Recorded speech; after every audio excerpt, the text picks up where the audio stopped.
welcome to the City Law School here in the heart of legal London for the annual guest lecture organised by the Centre for the Legal Study of Professional Practice. This year we are very privileged to welcome His Honour Judge Cryan, as Carl just said, a great friend of the school, to speak on the genesis of formal family arbitration in this country, including the pivotal role of the Centre for Child and Family Law Reform, which has a well-established association with City, University of London. Judge Cryan was called to the bar in 1970 and developed a wide-ranging practice which included family law and civil and criminal litigation. He was appointed a circuit judge and authorised to sit as judge of the High Court Family Division in 1996. Judge Cryan became a member and then chairman of the Centre for Child and Family Law Reform, and remains a member emeritus.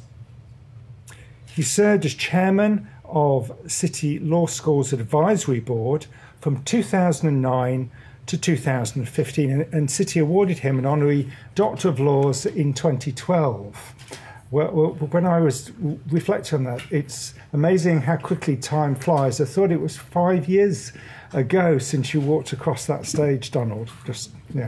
Anyway, age catching up on us all, I'm sure. In the same year, Judge Cryan was one of the founders of the Institute of Family Law Arbitrators. He became the chairman of the advisory committee of the Institute and helped establish the first schemes for both child and financial arbitration in England and Wales. And he was appointed the reader of the Honourable Society of the Inner Temple in 2015 and was treasurer, of course, as many of you will know, that's essentially chairman of the Inner Temple in 2016, only last year. At the end of this, at the end of Donald's lecture, as Professor Stitchen, who's Dean of our law school, said, he will stand up and handle the questions and the panel session. But for now, I would like to hand over to our distinguished guest, His Honour Judge Cryan. Donald.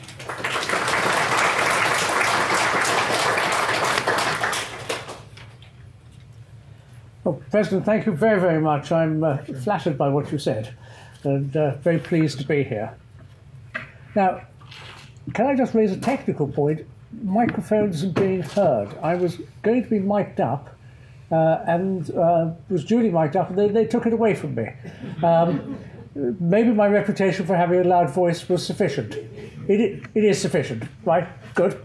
So to start, I'm particularly pleased to be at City University this evening because for the last decade and a half, City have supported and promoted the Centre for Child and Family Law Reform, which eventually I came to chair. And it was through the Centre for Child and Family Law Reform that arbitration in family matters was promoted, started, and indeed continues to be nurtured. In medicine, engineering, and science, it's commonplace for there to be work between academia and the practical world. But in the administration of justice, and in the administration of family justice in particular, it is relatively rare to see. And what we have over the last 10 years now is a paradigm example of how academia working with the professions and the outside world can actually produce something which will make life better for the public in general and improve the service which the law and the legal systems of this country can actually provide to ordinary litigants and people who find themselves unhappily involved with the family courts. I'm conscious in addressing a mixed audience here this evening that some will understand absolutely everything there is to know about family arbitration, and others, including one learned professor who I've just been speaking to, who said, I don't know the first thing at all about this. So there's a very wide range of interest here, and I have to be careful to ensure that I somehow manage to engage both ends of my audience. The way I'm going to try to do this is to simply tell the story of how family arbitration came about, how it's developed, and what I hope the future role of family arbitration is going to be in this country. The narrative isn't exactly a ripping yarn, but I think it is relatively interesting to those who have a basic interest in legal systems and how the law can develop practically in our system in particular. Change in family justice is, in fact, endemic and much more dynamic than people generally understand.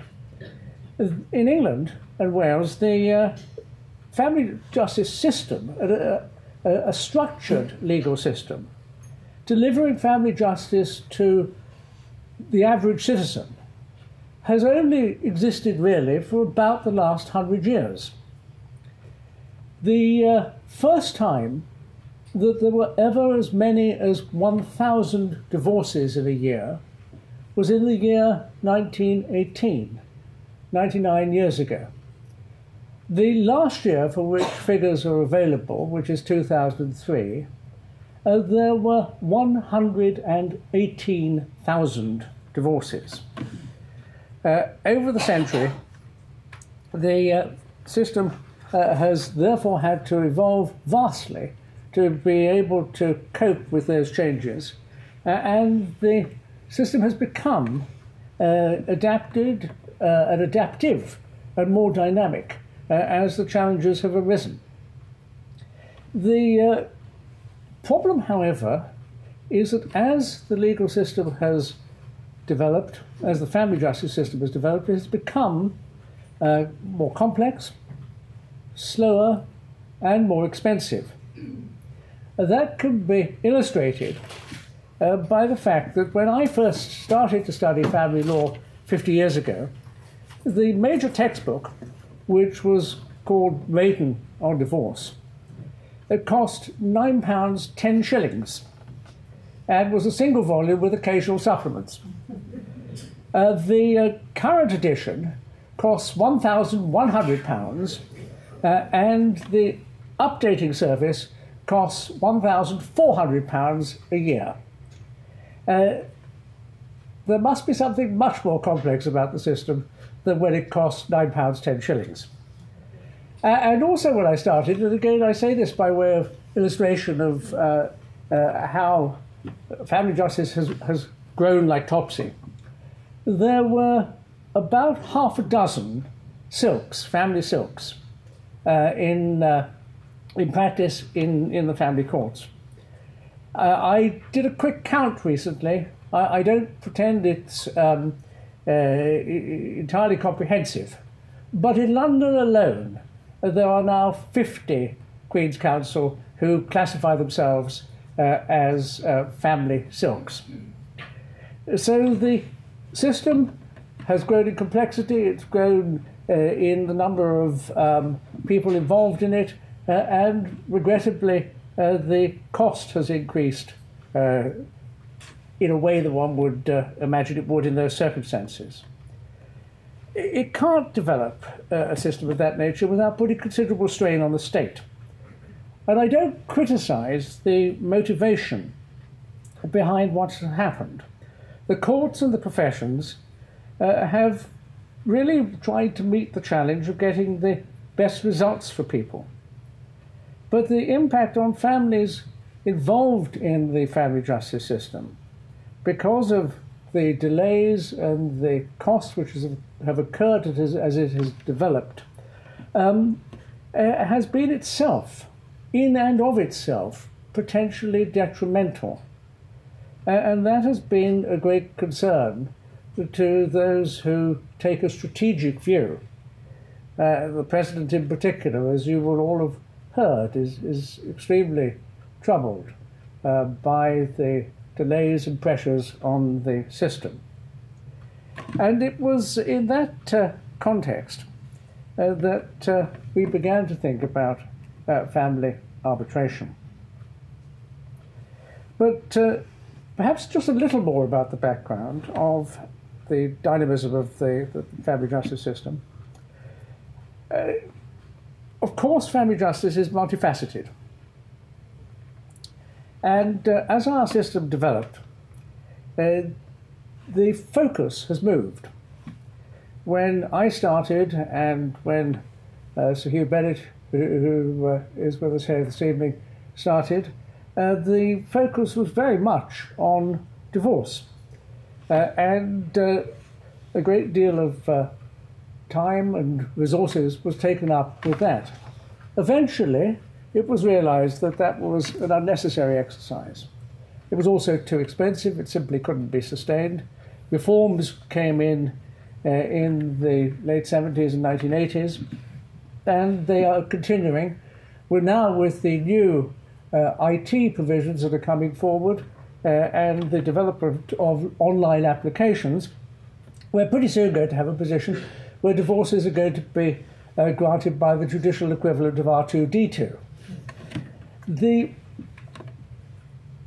reprioritizing of resources in the 80s came at a very important time, because at that stage we had the new Children Act, the 1989 Children Act, which was an enormously important, welcome piece of legislation, which greatly improved outcomes for children and families.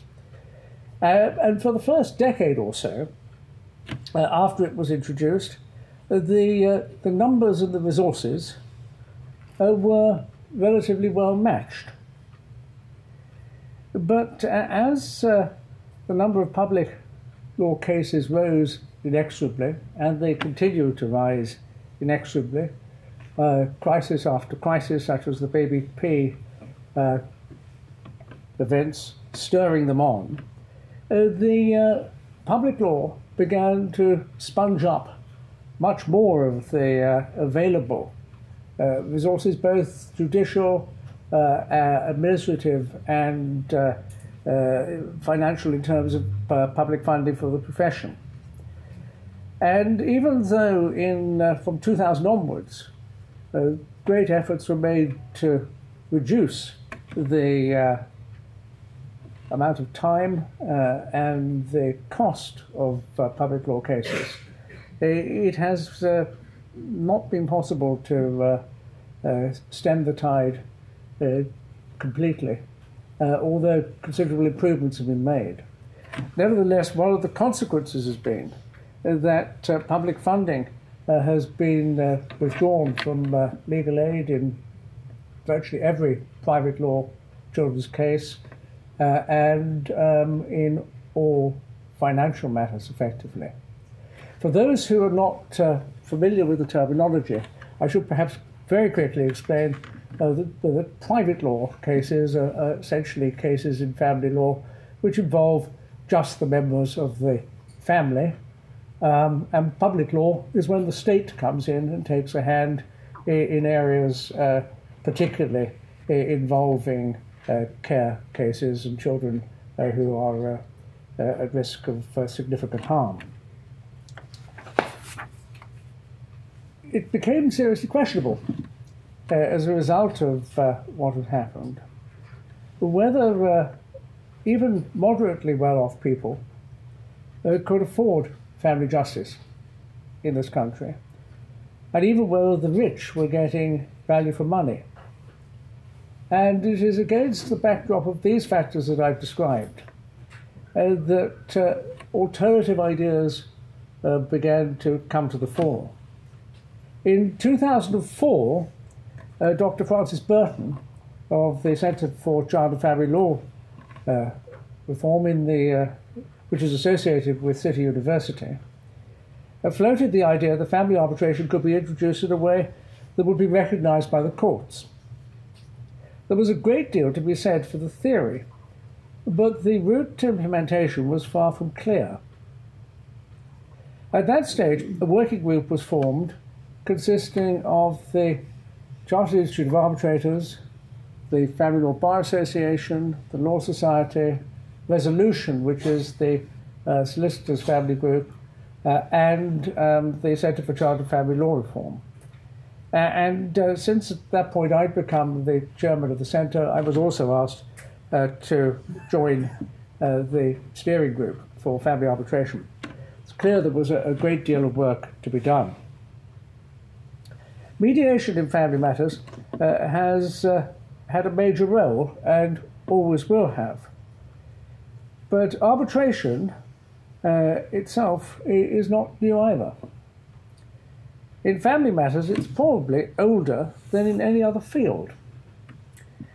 Since time immemorial, partners to a domestic conflict have agreed to put their differences to the sage in the family or the community, and to be bound by what Great Uncle Hugh or Auntie Judith had to say. However, that process depends very much on the way that families are structured, the trust that exists in those circumstances, the cultural background, and whether there will be effective obedience to the ruling of the person whose intervention has been sought. The problem arises when the state is required to become involved. A little law. It's a fundamental premise of the family courts that their jurisdiction over matrimonial causes and children's welfare matters are vested in the courts by Parliament and cannot be ousted by agreement between the parties. The parties cannot lawfully make an agreement either to not to invoke the jurisdiction of the court or to control the powers of the court when that jurisdiction has been invoked. That was established as long ago as 1929 in the case of Hyman, a judgment of Lord Hailsham. But since then, there have been, as you will all know, immeasurable changes in society and in religious attitudes, and the capacity of the courts to deal with those changes has meant that a more flexible attitude has had to be adopted. Jump forward 50 years. 1981, the case of Edgar and Edgar. It was held there that formal agreements, properly and fairly arrived at, with competent legal advice, should not be displaced unless there was good and substantial ground for concluding that justice would not be done by holding the parties to the terms of their agreement. In that case, although the husband had the advantage in bargaining power, there was nothing to suggest that there'd been pressure or exploitation of the wife, and there was no adequate explanation of the wife's conduct in deciding to agree to a deed which purported to limit her right to apply to the court, and then applying, contrary to that, to the court. When the court was asked to disregard the agreement, it held that there were no grounds for finding that justice required the court to relieve her of the effects of the agreement, and so the court declined to make the order she sought. However, in doing so, a number of principles were reiterated, which echo what I've already described as the court's general attitude. Even though the wife had undertaken in a deed not to seek further financial provision, the judge had held that he had jurisdiction to entertain the application. Also, where such agreements exist, it was held that the court should take into account the agreement as a species of conduct, but no more than that. In taking such agreements into account, the court had to have regard to all the circumstances in which they were reached, including potentially invalidating circumstances such as undue pressure, exploitation of dominant position, inadequate knowledge, bad legal advice, or an important change of circumstances. However, and this is the important point to be taken from this case in terms of the development of the law, it was also held that it was important that formal agreements, properly and fairly arrived at, with competent legal advice, should not be displaced unless there was good and substantial ground for concluding that injustice would be done by holding the parties to the terms of the agreement. Still, however, the courts were determined to maintain their role as the determinative decision makers in relation to the jurisdiction which was theirs. In the case of Zindias in 1989, Lord Justice Thorpe held that the principles of contract law were of little use when looking at the course of negotiations in divorce ancillary relief proceedings. An agreement for the compromise of ancillary relief proceedings does not give rise to an enforceable contract in law.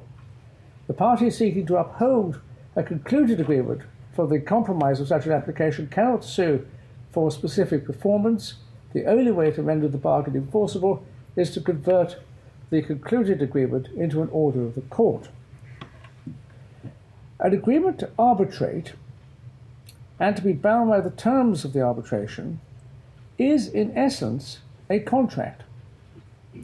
And so it might seem that unless Lord Justice Thorpe's view could be finessed, binding arbitration had no place in family courts. However, the view of the Centre for Child and Family Law Reform was that, in fact, an agreement to arbitrate should be regarded as an agreement in the same sense as an agreement to settle a case such as on the same lines as in the case of Edgar. That view has found general favour with the courts, and the fact that the Institute of Family Law Arbitration's ARB 1, that is the document embodying the agreement to arbitrate, has the characteristics of a contract, does not render it ineffective within the context of family proceedings. In other jurisdictions abroad, the significance in financial cases of both prenuptial and postnuptial agreements had grown very considerably.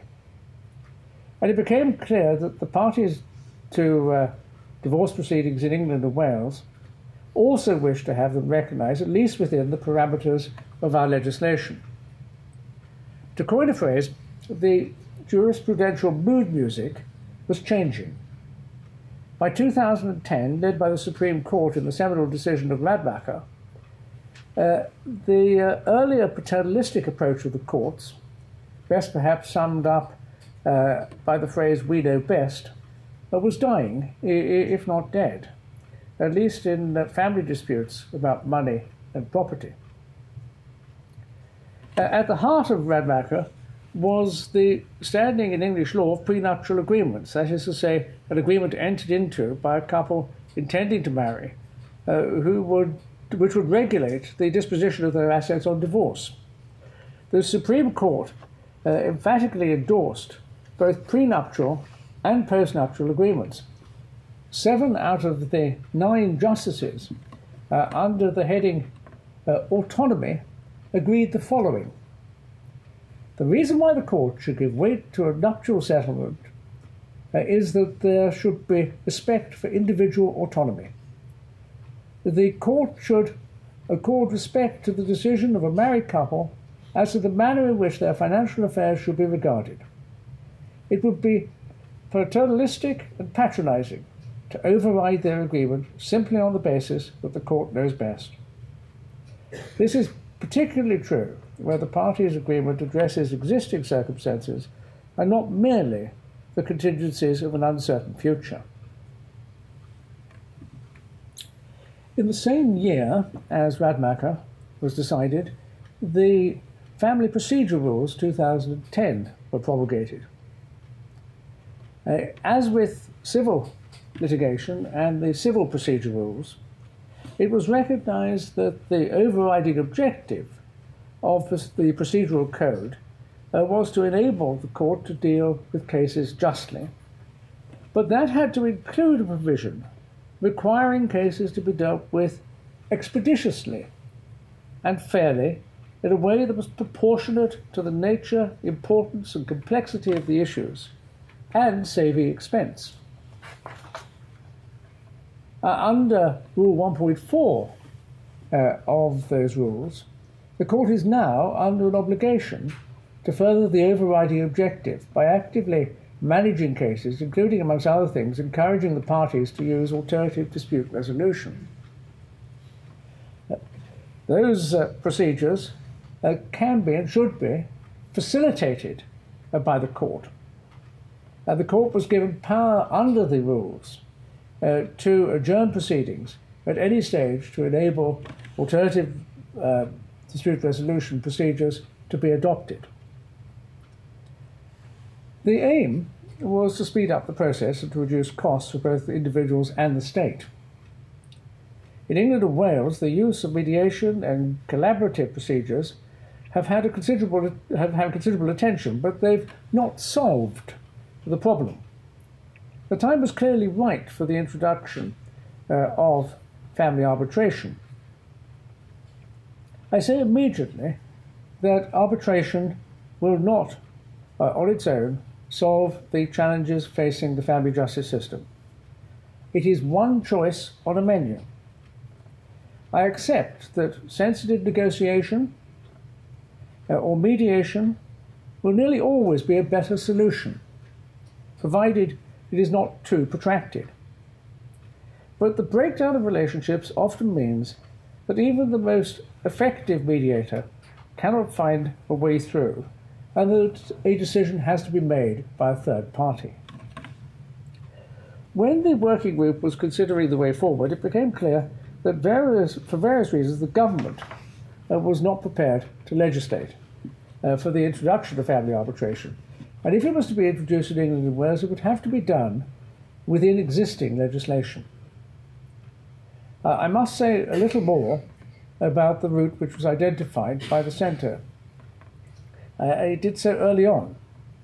It evolved, but it is worth, at this stage, having some regard to the tensions between the arguments that were put forward in those initial stages. Those against the introduction of family arbitration argued that the courts had been given exclusive jurisdiction over family disputes by Parliament. Statutory schemes and special courts existed for the resolution of such disputes, and the family courts would see it as their duty to uphold that jurisdiction.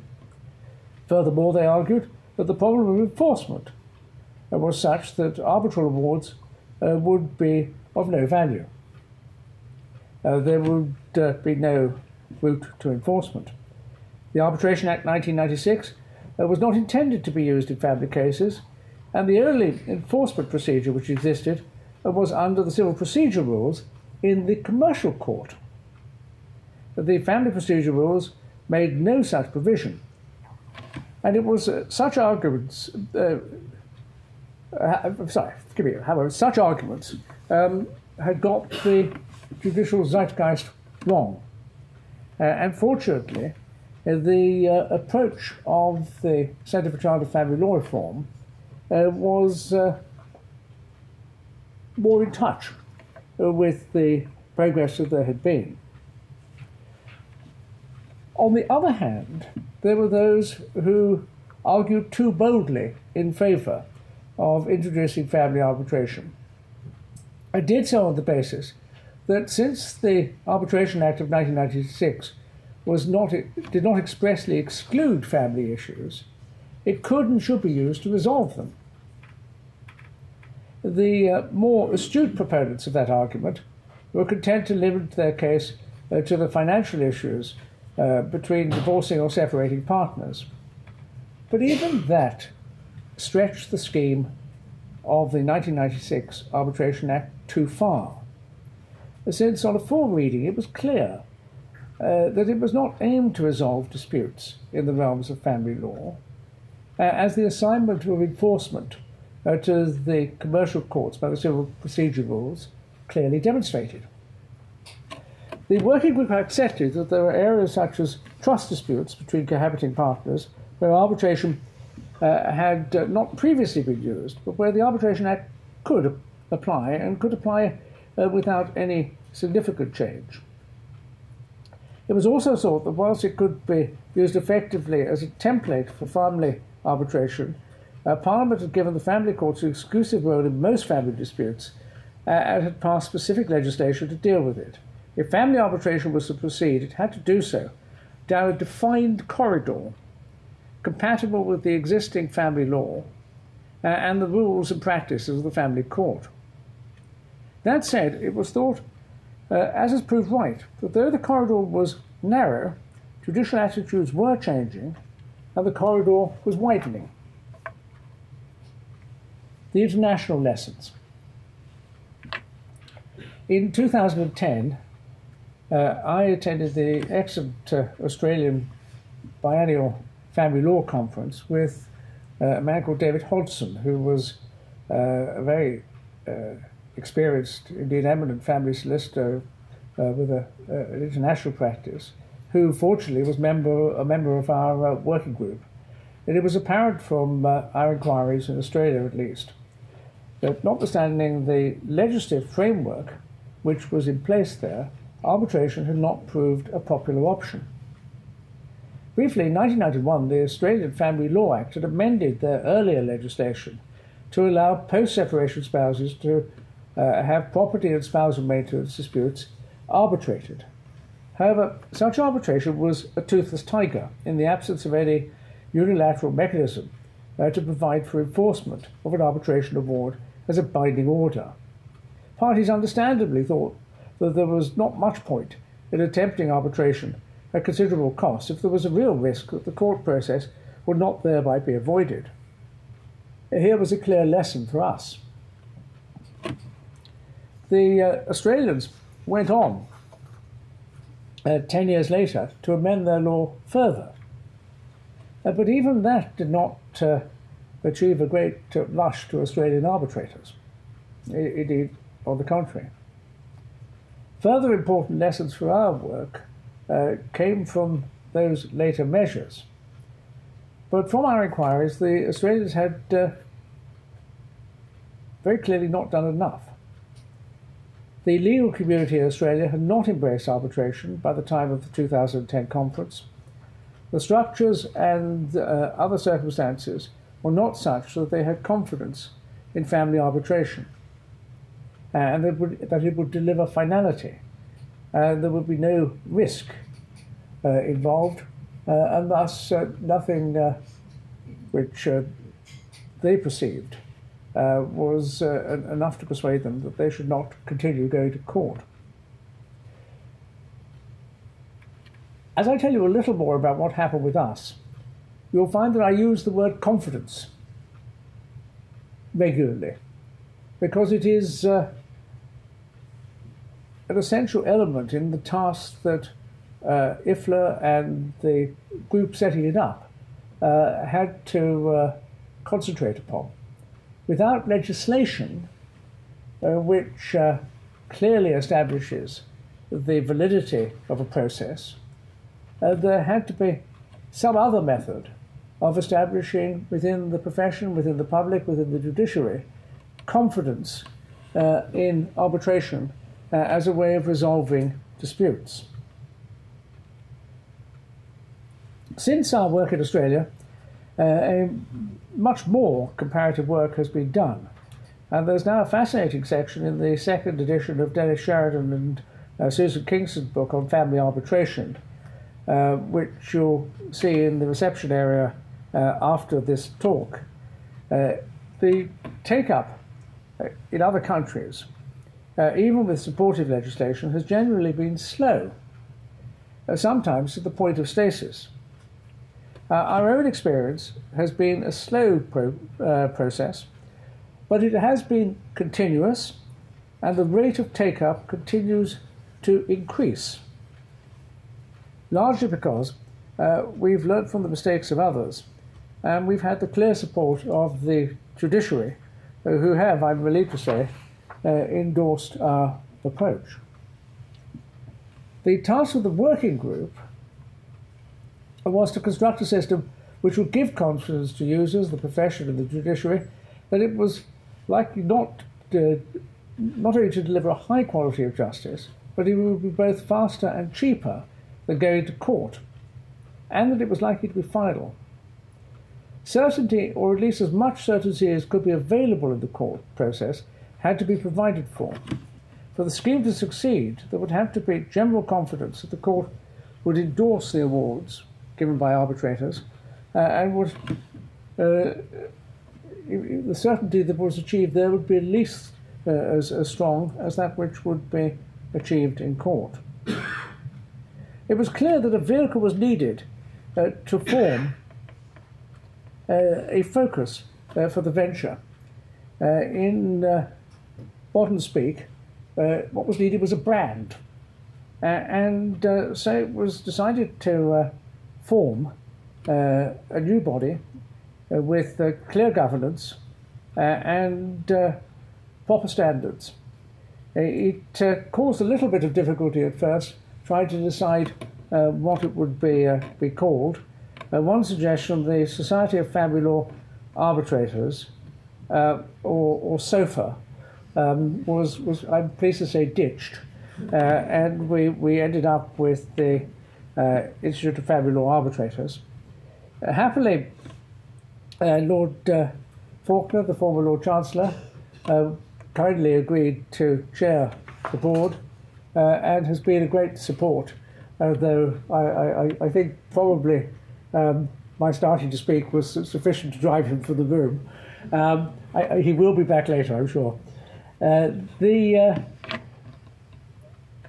IFLA was formed by four main stakeholders: the Centre for Child and Family Law Reform of this university, the Family Law Bar Association, the Chartered Institute of Arbitrators, and Resolution.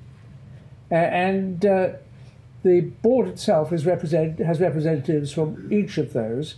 Dr. Burton represents the centre.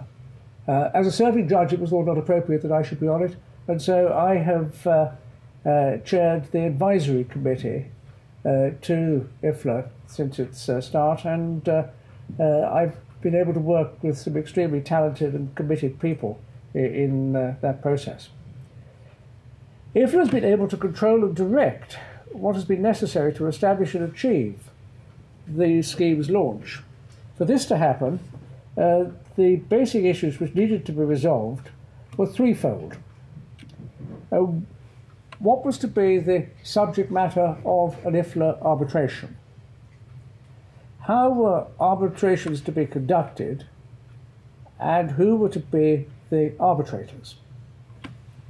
From the outset, it was resolved by the working group that there were some areas of family disputes which could never be the subject of arbitration. For example, divorce and the status of parties. Parliament would never countenance that. There were other areas which it would be very unlikely that arbitration would ever be able to operate in. For example, where the coercive powers of the court to protect children or vulnerable parties were necessary, or where the standing of the court was necessary in international matters involving children.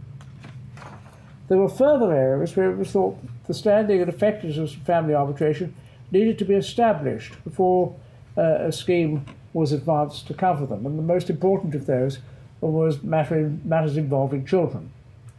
And so a scheme was designed to resolve by arbitration disputes which were financial and or involved property, which arose from the following five areas: marriage and its breakdown, civil partnership and its breakdown, cohabitation and the ending of cohabitation, the parenting of and shared parenting of the financial issues that arose out of that, and the provision for dependents under the inheritance provisions of the Inheritance Act.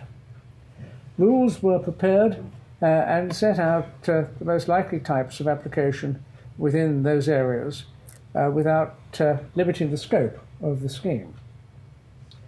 How are arbitrations to be conducted? Again, the task of establishing rules for that was obvious. And so a team came together and established the IFLA arbitration rules.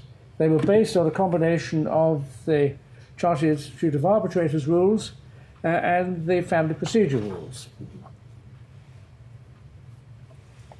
The scheme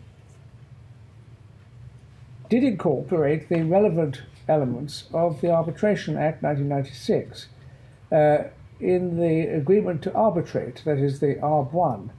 The parties specifically agree that they will be bound by the outcome of the arbitration and that it will be conducted in accordance with the 1996 Act. In relation to some limited areas, this would also be the route to enforcement. But if enforcement is necessary, the majority of cases it would have to be brought through existing family legislation supported by the family procedure rules. The rules of the scheme to which the parties bind themselves make it mandatory for the law of England and Wales to be applied. The parties cannot contract out of that provision. There is no room for the parties to agree that the arbitrator will apply the laws of their choice, whether secular or religious. That is because it is essential that the law applied by arbitrators is the law of England and Wales, which in turn will be applied by the family courts of England and Wales by converting any award into orders of the court. The final overreaching ingredient of the scheme is that the parties agree that they will apply to the family court to convert the award into an order if it is necessary to do so. It isn't always necessary to do so. You can just rearrange your finances as you want to in many cases, but if, for example, pension sharing is needed, that can't be done without the assistance of the court. The arbitration itself, under the IFLA scheme, shares with other forms of arbitration considerable flexibility in its procedures. It can be limited to specific areas which the parties have not been able to resolve. It can be conducted on paper or with such oral evidence as the arbitrator thinks fit. It also has the considerable benefit of informality. Who were to conduct the arbitrations? Again, it's essential in establishing a scheme that there is confidence about the training and governance of the arbitrators. Well, we were fortunate that from the very beginning we were able to call in the services of two people who had a track record in training and were themselves enormously respected in their field. One was Jonathan Tech, whose primary interest was in civil arbitration, and the other was Suzanne Kingston, who's a highly experienced family solicitor practicing in international practice in London, the firm of Withers. And they put together an extremely strong training program with proper assessment and qualification at the end of it, which was independently marked and independently scrutinized. Identifying the right criteria for the candidates and then persuading them that in sufficient numbers that they needed to put themselves forward was a challenge, particularly since the scheme hadn't got off the ground and couldn't get off the ground until we had the arbitrators in place, and so there was something of a chicken and egg situation. The category of arbitrator was pitched very high, and I won't trouble you with the precise details of the number of years of call, number of hours of work that people have to do within family work, but basically the categories are as follows: highly experienced members of the bar, highly experienced solicitors, part-time and retired judiciary, and practicing fellows of the Chartered Institute of Legal Executives, who've all had at least 10 years post-qualification experience. It was fortunate for the scheme that from an early stage, two leading former High Court judges expressed interest and gave us the benefit of their advice and guidance. One we have with us this evening, Sir Hugh Bennett, who was co-opted onto the steering group at the very beginning and has been a huge supporter. But in addition, Sir Peter Singer has been tireless in his support, in speaking and writing, in getting the message out there about arbitration, and that has been of a huge value to the Institute of Family Law Arbitrators. Candidates for training did come forward in reasonably strong numbers, I'm pleased to say, and the quality was extremely high. We now have trained 178 arbitrators who are capable of dealing with financial matters, and 101 who are qualified in the children's scheme, about which I'll say more in a moment. They include former judges of the Court of Appeal, recently retired High Court judges, circuit judges, district judges, Queen's Counsel, senior partners in leading law firms, and other experienced and qualified solicitors and barristers. They're located around the country. This is not a scheme just for the elite in the Magic Circle firms in London.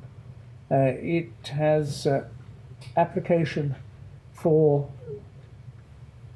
those who find themselves caught up with family justice at nearly all levels. And indeed, Dr. Burton tells me that she's recently done an arbitration solely on paper to save costs for very modest amounts of money, and that it has been successful, and people have been grateful that that has been available to them, being quicker and cheaper and less formal than the courts. Of course, for there to be full confidence in the arbitrators, there has to be governance of the arbitrators. And IFLA did not have its own mechanism for achieving that. So what was done was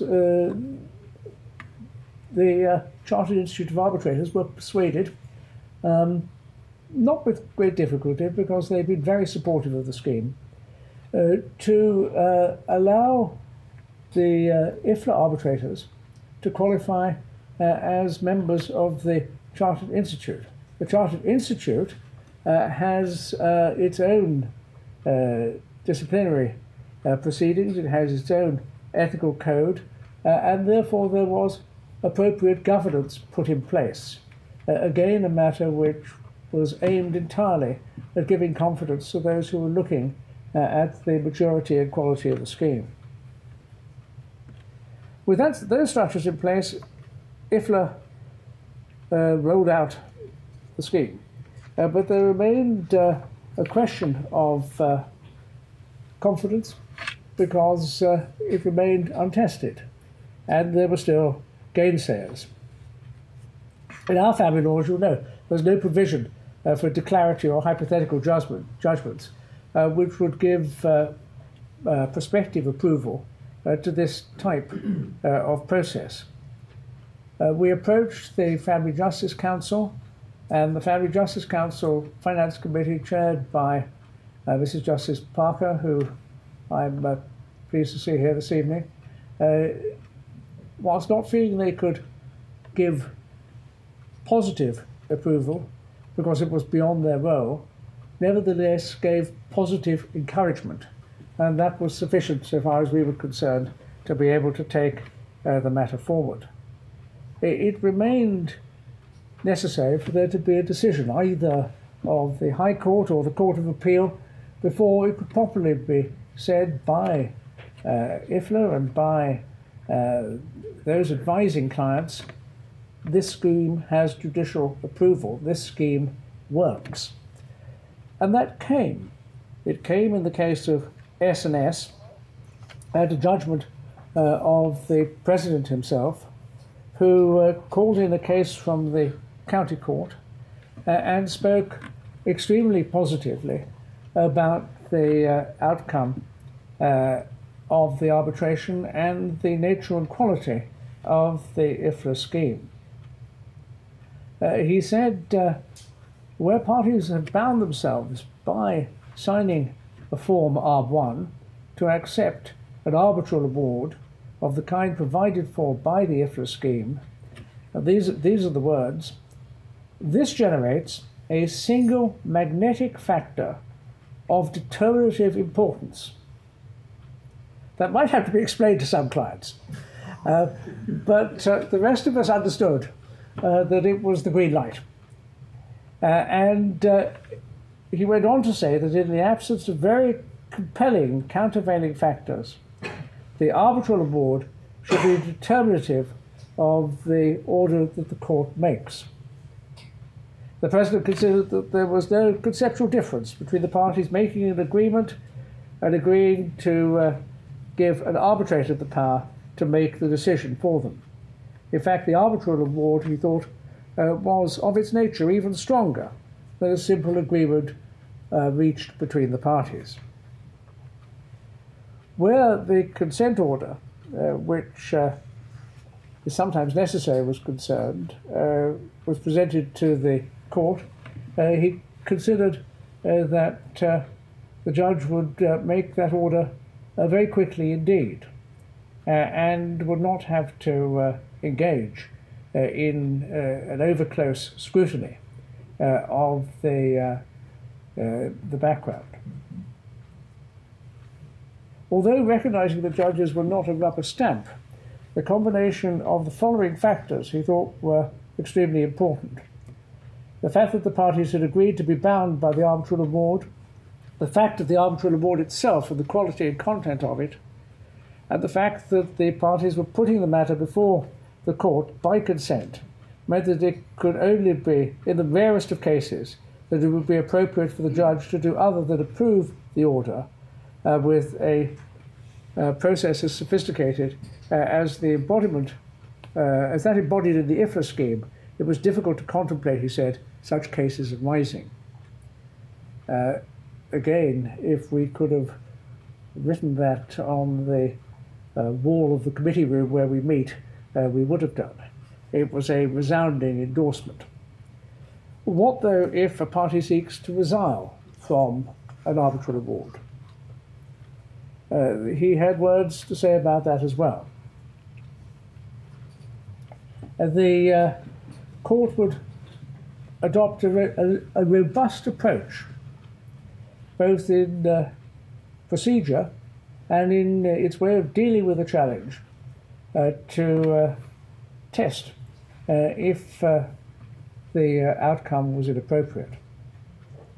He said that in accordance with the reasoning in the cases of Zidias, in 1999, the parties would almost certainly forfeit the right to anything other than the most abbreviated hearing. Only in highly exceptional circumstances was the court likely to permit anything more than that. Where the attempt to repudiate is plainly lacking in merit, he said, the court may take the view that the appropriate remedy is to proceed without more ado, summarily, to make an order reflecting the award, and if needs be, to provide for its enforcement. Even if there is a need for a somewhat more elaborate hearing, the court will be appropriately robust in defining the issues which are properly in dispute and confining the parties to a hearing which is short and focused.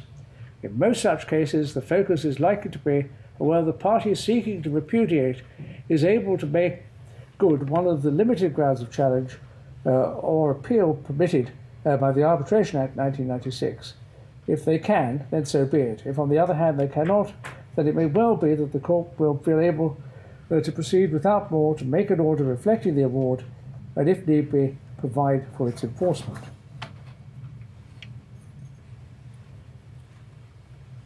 I hope it's not too presumptuous of me to say that what was clearly important to the President also was that IFLA arbitrations worked exclusively on the law of England and Wales and made no distinction in any way on the basis of gender in accordance with how our laws operate. Last year, Mr. Justice Mostyn, following the President's approach, said in another case, DB and DLJ, of family arbitration, therefore, in essence, there are but three grounds of challenge in family proceedings, namely mistake, fraud, and supervening event. The combination of those judgments has clearly given great force to family arbitration. And the support of the President is something which is greatly valued by IFLA. Family arbitration has a number of advantages. They're not the same advantages that one finds in arbitration in commercial cases. And let me go through them fairly quickly, if I may, to those who aren't familiar with family arbitration and why it is a good thing. First, speed. As I've already said, the family courts are overburdened. It can take a painfully long time to resolve a family case in the Central Family Court. The big money cases can go on for well over a year, and even some of the smaller money cases can take that sort of time to resolve. The disadvantage of going to the family courts in such cases is that one cannot predict that one is going to have the same judge all the way through, though efforts are being made to improve that situation. And the delays and the disadvantage of not being able to predict the person who's going to hear the case have generally been found to be unattractive. So, firstly, speed. Let me just add this to those who, again, aren't familiar with the world of family law. This sort of litigation is, as you can imagine, life-blighting. You can avoid that sort of thing in other walks of life, very often simply by paying or walking away. But you can't do that with family litigation. And people really do want to get it over with swiftly. And that is something which arbitration can offer. Next point, cost. Whilst arbitration has the added cost of the arbitrator and the arbitration facilities, it is nevertheless, in most cases, likely to prove a great deal more cost-effective to go to arbitration. The speed with which the arbitrator can act and the way in which he can control litigation means that there is not the parties are not subject to the endless changes of circumstance which one invariably gets as a case drags on. People make new relationships, they lose their jobs, they get new jobs, they make a fortune, they inherit a fortune, they fall ill. All these things more or less make the case start again. And the longer that sort of litigation goes on, the more expensive it is. If you can bring it to a swift conclusion, it is so much more cost effective. The next point, which I've already touched upon, is the choice of judge. You can choose your arbitrator, you can't choose your judge. If you have, for example, a farming case, which was something I used to do quite a lot of at the bar, it's a fairly specialist area of how to resolve farming cases. and to go to a judge who knows nothing at all about them means you have to start from scratch and hope that he or she picks up on the specialties within the case. If you go to an arbitrator who you know is experienced in family work, farming work, you could have confidence that you're likely to get a tribunal that is on message and could deal with the case more effectively. Privacy. In recent times, the family courts have come under a huge amount of pressure not to be involved in secret justice and all these buzzwords that one hears. Ask most people, they want their family affairs dealt with privately. They don't want them in the papers. They don't want their neighbours knowing the outcome.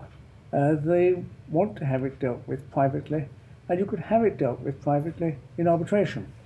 Mr. Justice Mostyn said in 2012 in a case called W&M, which was a Talata, that's a trust case, where parties are agreed that their case should be afforded total privacy, there was a very simple solution. They signed an arbitration agreement. Arbitration has long been available in proceedings such as these. Recently, arbitration has also been available in financial remedy proceedings by virtue of the much-to-be-welcome scheme promoted by the Institute of Family Law Arbitrators. In those proceedings, privacy can be guaranteed. And then the final point is this, in terms of benefits of arbitration,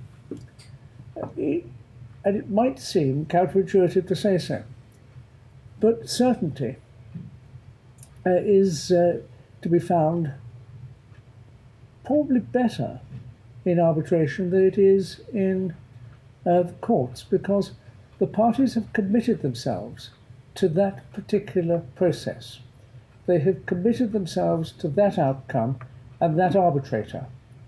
And they are psychologically less likely to be dissatisfied with what happens than if something is imposed by a judge who is a complete stranger, who they have not chosen, who they don't necessarily, therefore, know the track record of or have confidence in.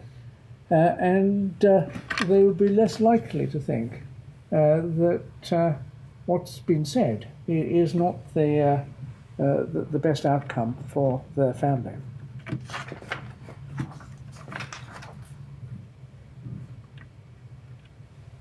After the launch of the financial scheme, it took time to be accepted.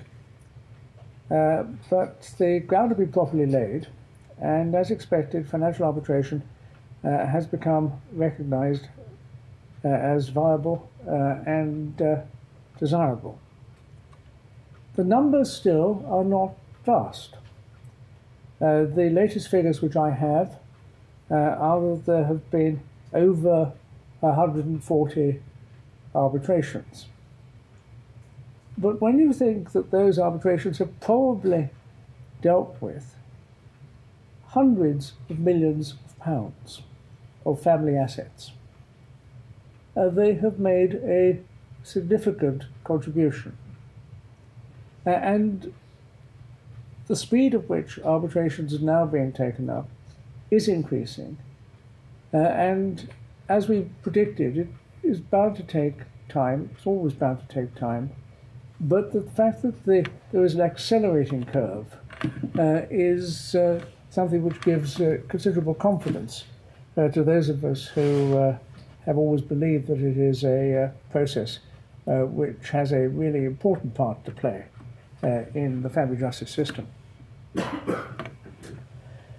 With financial matters established, the advisory committee thought it time to extend the scope of the scheme to deal with children's matters. The committee was encouraged by a couple of elements.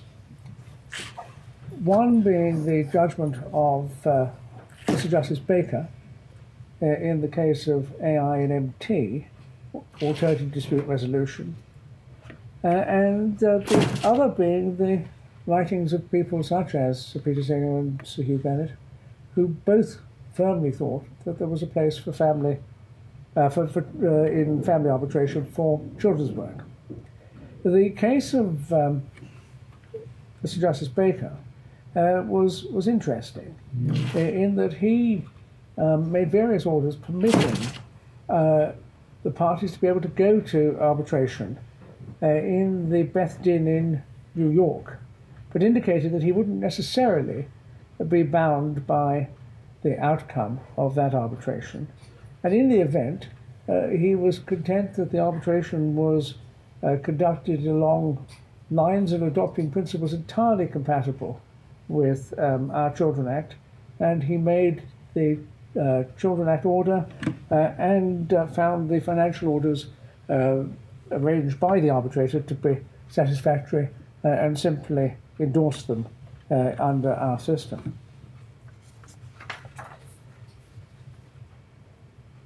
Over a period of 9 months, a subcommittee chaired by His Honour Michael Horowitz, who is the current chairman of the Centre for Child and Family Law Reform at City, worked away with some of the best children's lawyers that we have in setting up the new rules for children arbitration. There are differences in those rules. They have to take into account matters such as how the arbitrator was going to hear the voice of the child, how welfare issues and safeguarding issues were to be dealt with or needed to be dealt with. And they were eventually submitted to various critical readers, including the Centre for Child and Family Law Reform, and ultimately adopted by IFLA. The scheme was launched at the Inner Temple in the summer of last year. It's clear that from an entirely human point of view, that there are cases where the determinative decision of a third party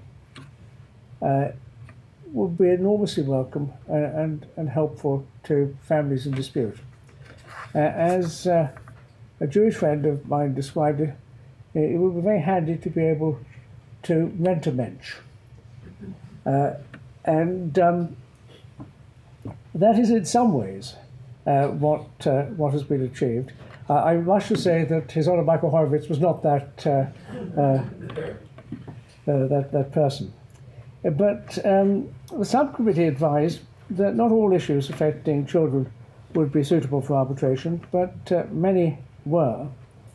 And many of those which now take up a lot of the court's time in private law disputes would more happily be dealt with in arbitration. Ownership of the process, identification of the arbitrator, all of these were matters which family members were likely to find extremely attractive. Children's law is probably, or children's cases are probably, the most plastic form of litigation. Children cannot be predicted. Their needs change, their wishes and feelings change, their preoccupations and interests change. That is why there's no such thing as a final order in private law Children Act proceedings. But I see no reason why arbitration and arbitral decisions will not be at least as useful as a court order. And they will have the added advantage of being available before the child grows up, which is what one sometimes worries about in Children Act proceedings in our courts. And they will be very flexible. If there is to be enforcement, it's inevitable that the court will need to be satisfied that there's no lacuna in the arbitral decision, but a fully reasoned decision from an experienced arbitrator is bound to carry significant weight. The evolution of family arbitration will continue. As lawyers become more aware of it and appreciate its advantages, they will be more prepared to use it. As clients slowly learn of it and ask about it, pressure will grow to use it. As the judiciary see that it will alleviate the burden on the courts, and even as government discover that by supporting arbitration it will shrink the role of government to provide swifter, cheaper and more appropriate family services to those in conflict, it will grow. It is early days yet, but the next stage may well be for there to be a family arbitration foundation formed to promote arbitration in principle, and the stakeholders of IFLA are currently beginning to discuss that as a further step forward. Enough for me. There's now going to be a short panel discussion, and I'm pleased to be able to introduce the panel. We have Sir Hugh Bennett, of whom I've already spoken. I don't think any of you, well, maybe some of you will not know that he was one of the most eminent judges of the Family Division. And we have the chairman of the Forum of Family Arbitrators, Nadia Beckett, here, who has first-hand experience of arbitration and experience of arbitration in fields perhaps slightly different from those where Sir Hugh operates. And if you have practical questions as to how arbitration might work going forward, they will be able to answer them much better than I can. So we're going to go over there, and microphones are going to be provided.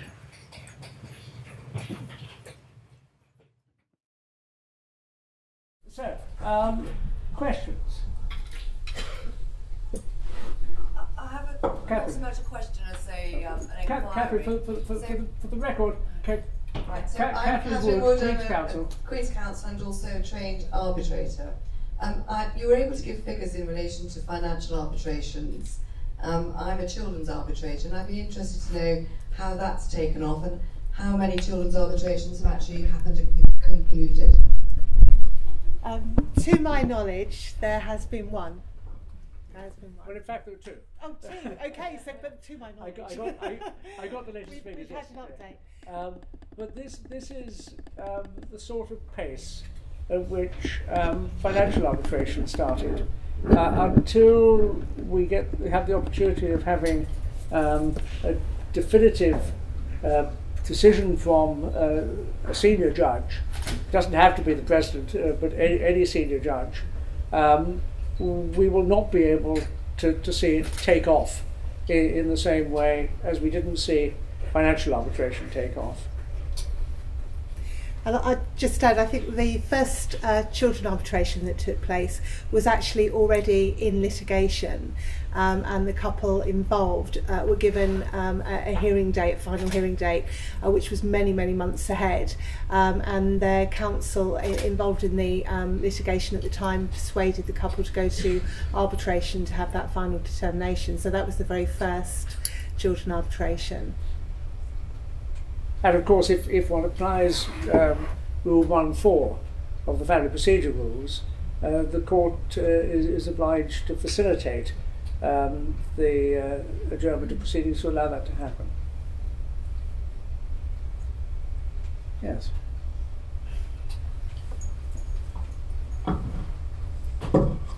Mercy Acton, barrister 36 Bedford Road. How do you deal with establishing the children's wishes and feelings in children arbitration? Do you use independent social worker?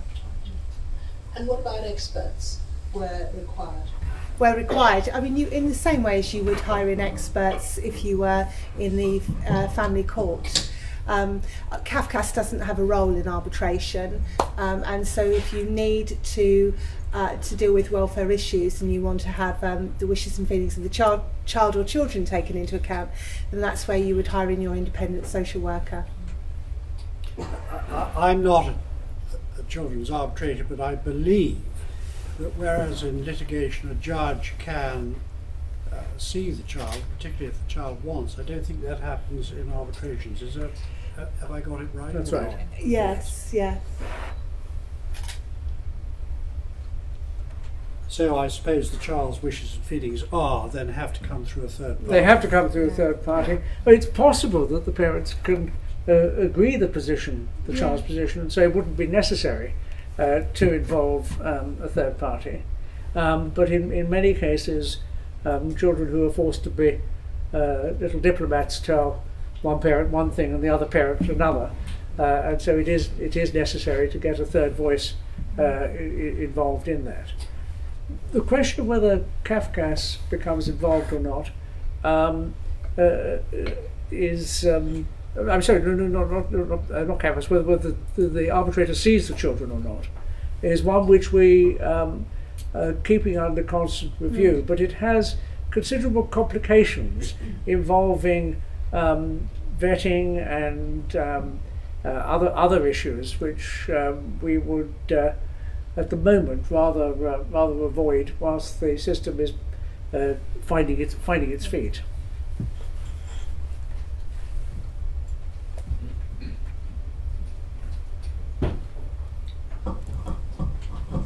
Pam Ulstein, Family Magistrate.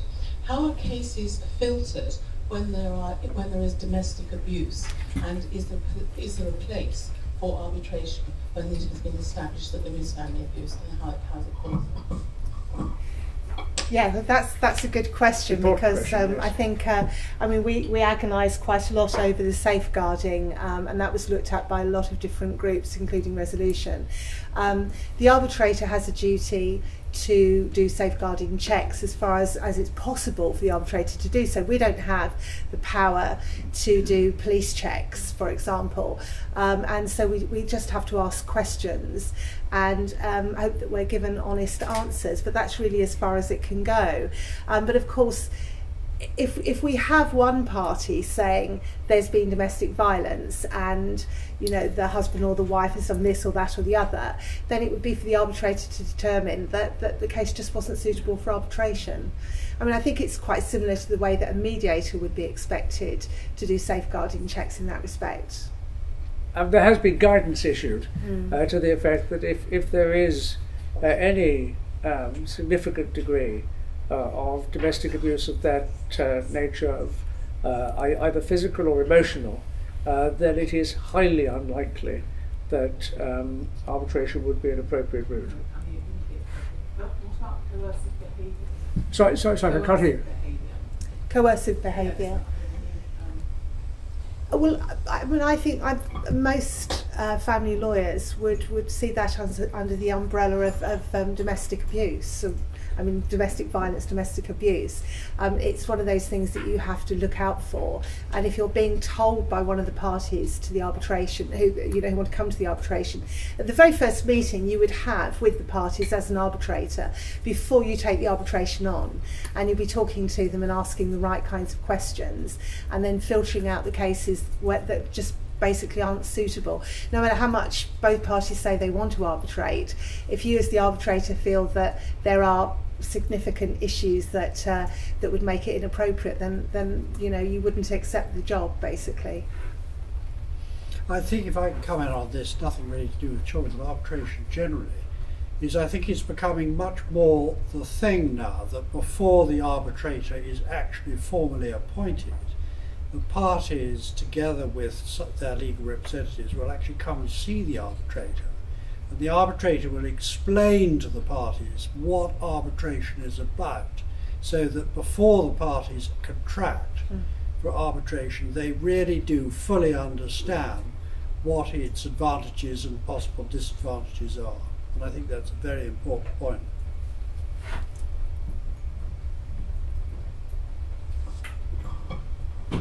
Alison Fordham, barrister, sole practitioner. I just wondered, the United Kingdom is well known for its preeminence in financial settlement, family law, etc. In terms of the arbitration, has there been any take-up by customers from abroad to have their arbitration decided here in the UK since the Institute has opened? there's been a great deal of discussion about that, but the short answer is no, for this reason, that the enforcement of the arbitration under the IFLA scheme has to be in the courts of England and Wales. And so unless the parties could bring themselves within our legislation and would have been able in any event to bring proceedings in the English courts, no arbitration under the IFLA scheme would be deemed to be appropriate. But we've certainly had arbitrators from other jurisdictions wanting to train as arbitrators in England and under the IFLA scheme, and that's caused its own problems. And certainly, I've actually spoken on arbitration aboard this last summer. There was a great deal of interest in it. I think this will be our last question, and then I think we should carry on this discussion. Yes, of course. More, with some. But after Dennis, can we have the lady in the green jumper who's put her hand up lots of times? Okay, sure. Well, 2 questions. But okay. Good evening. I'm Dennis Sheridan, solicitor and arbitrator. The question I'd like to ask, which is intriguing me, is with all the fantastic benefits that arbitration has, and with all the log jams that the court has with regard to family matters, whether it be financial or children, why is the take-up by solicitors and barristers not so good? Why should there be a rush to arbitration when we know that the costs are no more than if you go to litigation, and you have the determination of a judge from day one to day finish that he is the same judge, or she is the same judge, and has read the papers well before actually hearing the parties? Well, you know what I'm going to say to that, don't you, Dennis? We all, as family lawyers, we know how slow the take-up was for mediation. It took over a decade for mediation to get off the ground. Solicitors are, I think the first port of call for clients tends to be solicitors, and so it really does need to be solicitors who are pushing arbitration. And I don't think that's happening for a number of reasons. I think it's a lack of understanding about arbitration. It's that arbitration, they're not familiar with the process, and we all like to work within our comfort zones, and we like to do what's familiar, and therefore staying within the court process, which we're familiar with and we understand and we're good at, that's what we like. Arbitration is a bit, for many solicitors, I think, like stepping into the unknown. I think there's a fear that if a solicitor recommends arbitration and the case goes to arbitration and their client doesn't get the result he or she wants, that somehow the solicitor is going to be blamed for the choice of arbitrator. Of course, you know, pot luck, what judge you get, it's not my fault. It was the judge who made that terrible decision, nothing to do with me. So I think there are a number of different reasons, and I don't think it will be until we have more government backing in the way that mediation had government backing with the MIAMs, before we get, you know, kind of solid push towards arbitration. I think that's really the key. That's my personal opinion. Well, Dennis, if that was a sort of fast ball outside the old stump, I'm prepared to try and hit it to the boundary if I can. But actually, Nadia's really made the points I was going to make. There is another fear that I've heard is, well, there's no right of appeal. Well, that's half the point of arbitration, isn't it? It comes to an end, but it's not actually quite right, because the court has got to, of course, endorse the order, and if the arbitrator has gone completely off the rails, well, then the court is not going to order the award to become part of the award to become part of a court order. So, in a sense, there is a sort of appeal. There are other reasons I've heard that I wouldn't dream of mentioning, otherwise I'd be at the end of a writ for slander. But I think it is generally a fear of the unknown. And I mean, in the commercial world, if you think of it, a huge number of commercial contracts, what do they have is clause 451, an arbitration clause. So the contract is broken and they can't go off to the court, they go to arbitration. Well, of course, in family matters, unless there's some arbitrary clause in the prenuptial agreement or whatever, it has to be consensual, so you've got to get two parties to agree. But I think I am very confident that gradually, as this culture seeps into family law, that people will understand the huge advantages of arbitration. I mean, you know, I sat for 15 years as a judge, and I've now been doing arbitrations for as long as it's been going, which is 5 years. I've no doubt which is the better system.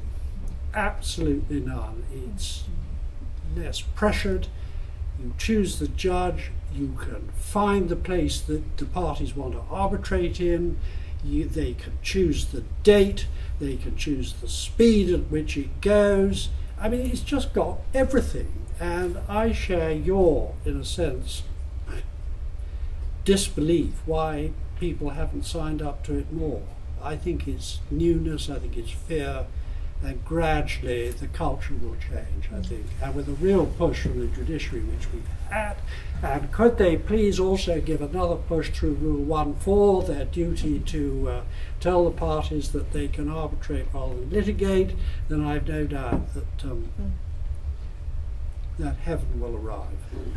But it is, I think, still surprising that people don't know about arbitration. I found myself sitting in the Central Family Court saying to relatively experienced practitioners, well, you can have a date in X months' time, which is probably 9, or you can go and arbitrate this matter, and you could all be away on your holidays in 3 months' time. And they all look at me with some alarm and shock that this is the case. I think the message isn't properly out there. I think IFLA has got quite a lot of work to do.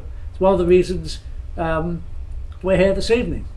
But in addition to that, I think we're also thinking of setting up the Family Law Arbitration Foundation, which will be an independent body which will attempt to promote arbitration to the public generally as a way forward. And so they go and ask their solicitors. Clients won't have any idea that it's there, generally speaking. But hopefully with a bit more publicity they might do. Finally, lady is waiting patiently. Yes. Judith Pepper from Brick Court. Just in relation to Children Act cases, one of the reasons for the rise in delays in the court is the rise of litigants in person because of the removal of legal aid or people just above what was the threshold not being able to afford representation. How can the arbitration scheme you describe assist those people? Is it realistic financially for them? Oh goodness, yes, absolutely. I mean, I think it's far better suited to litigants in person than the judicial system, the court system is. The arbitrator can be much more hands-on than a judge can, and give much more guidance, I think, and help to litigants in person. You share, generally speaking, you would expect to share the cost of arbitration unless you reach some other agreement. You know, arbitration's more flexible, and so the arbitrator can agree with the litigants in person, for example, to use a slightly different process. It doesn't have to be identical to, we don't have to exchange Forms E, we can do some other type of financial disclosure, something that's tailor-made to the needs of that couple. So yes, I think it's absolutely ideal. I'm not sure how as arbitrators we would probably prefer for the parties to be represented, but certainly I mean, I think it's ideal for litigants in person. Well, I think clearly there are still lots more to this conversation, but I think it's a suitable time to adjourn upstairs to enjoy the conversation with some refreshments. which no doubt will enliven further. But I did want to, before we close this section, to thank our guests, and especially to thank our really comprehensive and thoughtful lecture tonight from His Honour Judge Cryan. Thank you very much indeed, and I think we'd all like to show our appreciation.